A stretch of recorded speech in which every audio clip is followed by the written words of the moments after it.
If a merchant shortchanged a customer by an ounce of meat, enforcers carved exactly 1 ounce of flesh from the merchant's own body. The surveillance state was so absolute, government ministers refused to speak aloud in their own homes, communicating with their families only through sign language to avoid hidden spies. This extreme reality was born from political collapse.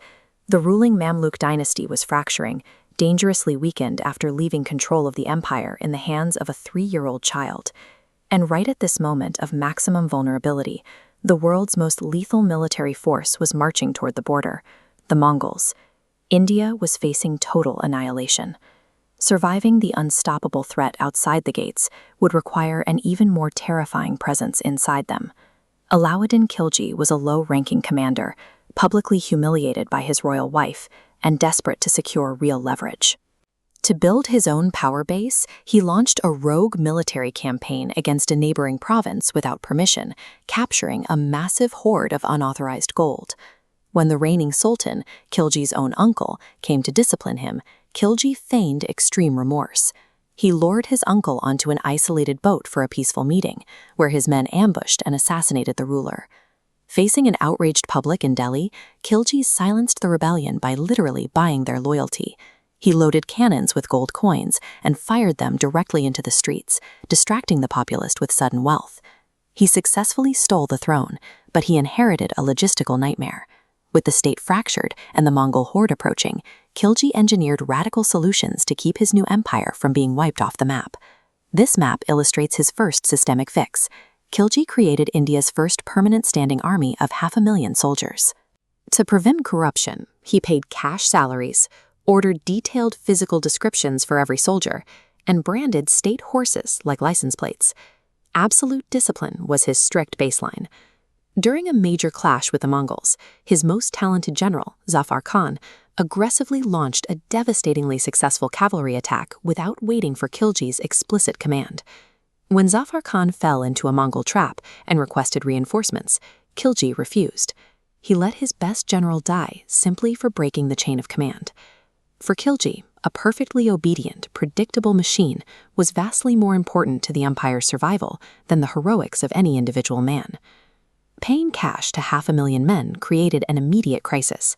Under normal market conditions, this massive payroll would bankrupt the empire, so Khalji stripped power away from private businessmen. He established state-owned warehouses and personally fixed the exact price of every single commodity, from war horses to sewing needles.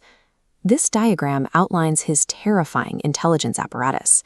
The top tier relied on official market controllers inspecting merchant ledgers daily. The second tier featured specialized intelligence officers spying on those controllers. The massive final tier was an invisible network of secret spies, monitoring everyone above them. By weaponizing paranoia and brutally enforcing compliance, Khalji effectively deleted inflation from the empire, turning the organic economy into a rigid, predictable machine. But the controlled economy required secure roads, and merchants soon reported that highway bandits were disrupting the trade routes. Khalji's systemic response was absolute. He ordered entire forests surrounding the capital chopped down, permanently eliminating any cover for the highwayman. His troops captured 3,000 bandits, executed them, and left their bodies hanging along the major roads as a gruesome deterrent. He then established checkposts every 10 miles. Police officers were held financially responsible out of their own pockets for any local crimes, and if caught taking bribes, they were skinned alive in public. The result was a chilling domestic peace. The roads became so secure that a woman could walk unescorted with a basket of gold, proving that perfect safety could be bought with absolute terror. Despite his intense control, Khalji almost died when his own nephew fired a volley of arrows at him during a hunting trip. Surviving this attack exposed a critical blind spot. He ordered his intelligence agency to investigate the root mechanics of rebellion. They determined that unauthorized social connections and private gatherings were the breeding grounds for treason. Overnight, Khalji implemented sweeping social bans. He outlawed alcohol entirely, forced prostitutes into marriage, and forbade nobles from dining together or intermarrying without his direct permission. Khalji extended his authority into the domestic sphere, forcibly micromanaging the social connections and private behaviors of the entire empire. His spy network became so invasive that the public genuinely believed Khalji commanded supernatural entities, or jinns, to eavesdrop on their private whispers. Yet his brutal methods achieved his primary objective. His impenetrable defensive systems successfully repelled the Mongol superpower, keeping the empire intact. Operating from a position of total internal stability, he launched massive military campaigns, pushing the boundaries of his empire deep into the heart of South India. Khalji replaced the chaos of the Mamluk collapse with a rigid, mechanical stability. Under his architecture of control, India survived the Mongol onslaught and emerged as a centralized continental power.